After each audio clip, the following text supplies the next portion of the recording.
Says Halacha Yomi. We're up to page 260, 106.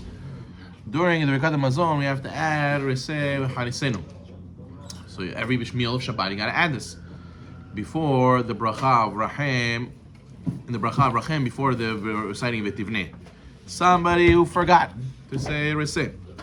Somebody who forgot to say Reseh during Birkat Hamazon should do as follows. If you remember before saying Hashem's name in the bracha Bonei Yerushalayim, so you have to go back to the.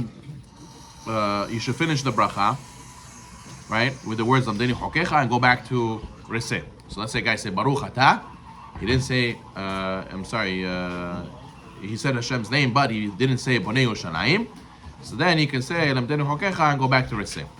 If you only remember after you said Bonei Yerushalayim, so then you have to say Baruch Atah Hashem, and you already said the bracha Baruch Atah Hashem Tov Metiv. So you should say like this: Baruch Atah Hashem Elokeinu Melech Haolam Asher Natan Shabbatot L'Menucha L'Amo Yisrael Ba'ava L'Od V'Lebrid Baruch Atah Hashem Mekadesh Shabbat. Special bracha you stick into the Birkat Hamazon for the one who already started V'Tivnei Yerushalayim before he started the bracha of Tov Metiv. And if you already started Tov Metiv, then you gotta go back to the beginning of Birkat Hamazon, except for Seudah Shlishit. Seudah Shlishit, if you forget Reseh, you do not have to go back to the beginning of Birkat Hamazon. There's an argument if Seudah Shlishit has to be with bread or not. So therefore, maybe there's enough to say Safek B'chol Le'akel. Now you do not have to go back for Birkat Hamazon if you forgot Reseh. But the first two meals, obviously, if you already said Tov Metiv, you have to start Birkat Hamazon again. Good. 108. If one is unsure if you said Reseh, first of all, how does a person not remember if he said Reseh or not? Okay, only tights. He's flying. He's saying Birkat Hamazon autopilot. So he doesn't remember if he said Reseh or not. Okay, so if he doesn't remember, he does not have to say Birkat Hamazon again. But if he's in the middle of Birkat Hamazon, and already in the middle of Birkat Hamazon, he has a safek, he doesn't remember, then he should do what we said before. Those three steps. It depends what place you stopped. Maybe you'll say Lamdeni Chokecha, you go back. Maybe you already said V'Tivnei Yerushalayim, so you'll say the special bracha, Mekadesh Shabbat, and so on and so forth. 109. A lady forgot to say Reseh, has to say Malachot as a man. So therefore she has to repeat Birkat Hamazon if she messes up Friday night or Shabbat day. Rosh Chodesh is on Shabbat, let's say. So you gotta say Reseh before Ya'aleh V'Yavo. If you accidentally said Ya'aleh V'Yavo before Reseh, you still fulfill the obligation. If a person realized he forgot to say Reseh and he already started Ya'aleh V'Yavo, he should finish Ya'aleh V'Yavo and go back with Reseh and then go with Tivnei. A group of people who forgot the Reseh must have to say the Birkat Hamazon again. They don't have to do Zimun again. They don't have to do Zimun again. They did Zimun one time already. Is good enough. Let's say you're saying Al Mehya on Shabbat.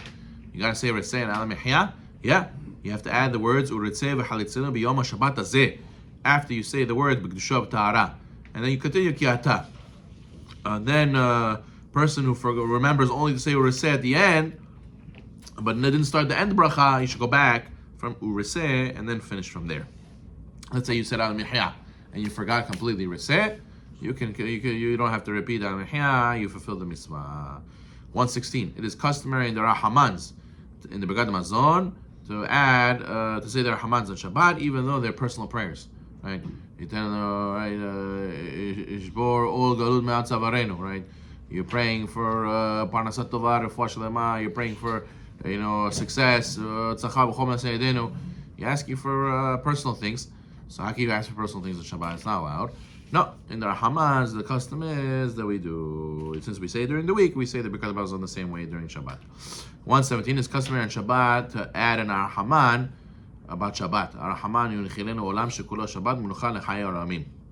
Okay, 118. At the end of Birkat Hamazon, Rosh Chodesh, Yom Tov, or Chol HaMoed, you have to say Migdol instead of Magdil. Migdol. There's two psukim in the Torah. One time it says Migdol, one says Magdil, and the custom is when it's Shabbat or a holiday, you say Migdol. There's a little bit of argument. Do you say Migdol or Magdil Motzei Shabbat? So Rav Ovadia says Motzei Shabbat you already say Magdil.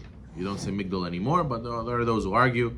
There is a concept that Shema Yitera does stay for past Shabbat, till you do Malav Malka. That's what they say you should stay in your Shabbat close to Malav Malka. Okay, whatever. We're going to get to it later. A mourner, when Shabbat is within the 7 days of Shiva, mourner should only say Birkat Hamazon for mourners if he's eating alone with other mourners. If the mourner is eating with other people who are not mourners, then they should say regular Birkat Hamazon. Sheva Brachot. If you have Sheva Brachot on Shabbat, custom of Sfaradim, you only say all 7 blessings if you fulfill these 3 conditions. Number 1, they have to have Panim Hadashot, 2 new faces. Right? 2 new faces means people who were not at the Huppah. There's an argument. Some say the meal, but the Halacha, if they weren't at the Huppah, they're considered new face. And then number 2, you have to have 10 men. At least 7 eat bread and 3 ate something. And the most important condition has to be house of the couple, house of Hatan. If it's not in house of Hatan, let's say you're doing Sheh Brachot in Shul on Sudah Shishit, you're only allowed to say 2 brachot, Savi Manan, and you say Asher Bara. You do not say all 7, even though there is Ashkenaz Minhag to say all 7 even outside house of Hatan. Since according to Shulchan Aruch you're not allowed to, we already say Safek Brachot Le'akel. You do not make blessings, and there's an opinion that says not to. So therefore, we do not do it. Okay, on Shabbat, Panim Hadashot are not required because Panim Hadashot, the Shabbat itself, acts as Panim Hadashot. However, at Sudah Shishit, one is obligated to have 2 Panim Hadashot. Okay, let's start the laws of Kiddush, Shabbat day. Mitzvah Kiddush on the day. Number 1, independent of Kiddush Friday night, there's a separate rabbinic mitzvah of reciting Kiddush on wine during the day before eating one's meal. Kiddush Makom Seudah. Number 2, between Shahri and Musaf, you're not allowed to eat more than a kabetza of mezonot or bread. Okay, so 50 grams. Let's say you have a Kiddush in Shul. Between Shahrit and Musaf. So let's say they serve burekas, and they serve cakes, and they serve all these kind of things. You cannot eat more than kabetza because you did not pray Musaf yet. So therefore, you really shouldn't do Kiddush at all between Shahrit and Musaf. They do it because people cannot, they're going to stay in shul very long, they cannot fast for so long, so therefore they do it, but ideally you shouldn't eat unless you're not feeling well. If eating before Musaf, one should recite Kiddush and drink Melol Lugmav. After Musaf, you should say Kiddush again before his Shabbat meal. It is a problem if your shul prays late. Let's say they start at 9 o'clock, right? And then they finish like at 1 o'clock or 12:30. So it might be you're going past Hatzot on Shabbat. You're not allowed to fast past Hatzot. Even fasting half the day is not allowed.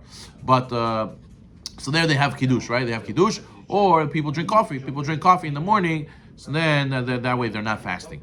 But if a person's really not feeling well and does not have wine for Kiddush, he may eat without reciting Kiddush. Again, that's talking about where they don't feel well. Number 3, it is more preferable, however, that one who needs to eat because he's not feeling well, he should first try to pray Musaf and then say and eat instead of eating before Musaf. Number 4, after praying Musaf, you cannot eat or drink before Kiddush. Number 5, somebody who accidentally said a bracha before Kiddush on a food, he should still take a bite of the food. That way his blessing is not a blessing in vain.